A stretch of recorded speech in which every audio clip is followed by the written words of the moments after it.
আসসালামু আলাইকুম দর্শক শ্রোতা। আজকে আমি আপনাদের জন্য খুবই গুরুত্বপূর্ণ একটা ভিডিও নিয়ে আসছি।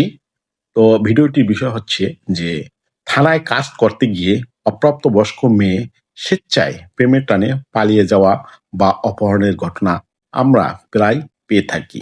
এক্ষেত্রে মেয়ে স্বেচ্ছায় পালিয়ে গেলেও নারী শিশু নির্যাতন দমন আইনের ৭/৩০ ধারায় অপহরণের মামলা রুজু করা হয়ে থাকে। অপ্রাপ্তবয়স্ক মেয়ে স্বেচ্ছায় চলে গেলেও সেটা অপহরণই হবে, কারণ তার মতামতের কোনো মূল্য আইনে নাই। অপহরণ মামলা রুজু হলে পুলিশ ভিকটিমকে উদ্ধারের চেষ্টা করে এবং আসামিকে গ্রেপ্তারের জন্য সর্বাত্মক চেষ্টা করে।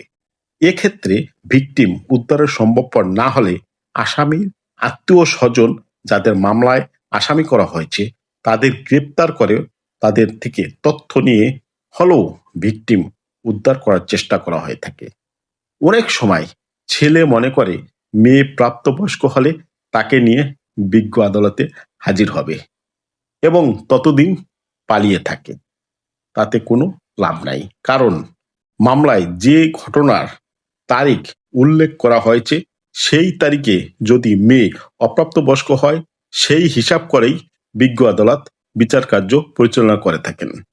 ভিকটিম উদ্ধার করার পর ভিকটিম যদি বলে কোর্টে যে সে স্ব-ইচ্ছায় ওই ছেলের সাথে গিয়েছিল, তাতে কোনো লাভ নাই, কারণ তার মতামতের কোনো মূল্য নাই। ভিকটিম উদ্ধারের পরে ধর্ষণ সংক্রান্ত মেডিকেল রিপোর্ট করানোর জন্য পরীক্ষা করা হয়।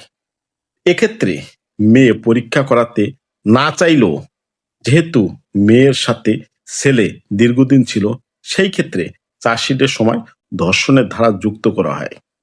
নারী শিশু নির্যাতন আইনের অপহরণের সাজা যাবজ্জীবন কারাদণ্ড এবং ন্যূনতম ১৪ বছর এবং ধর্ষণের ধারা মৃত্যুদণ্ড বা যাবজ্জীবন কারাদণ্ড এবং ধর্ষণের সাজা মৃত্যুদণ্ড বা যাবজ্জীবন কারাদণ্ড। অপ্রাপ্তবয়স্ক মেয়েকে প্রেম করে পালিয়ে গেলে অবশ্যই তাকে সাজা ভোগ করতে হবে।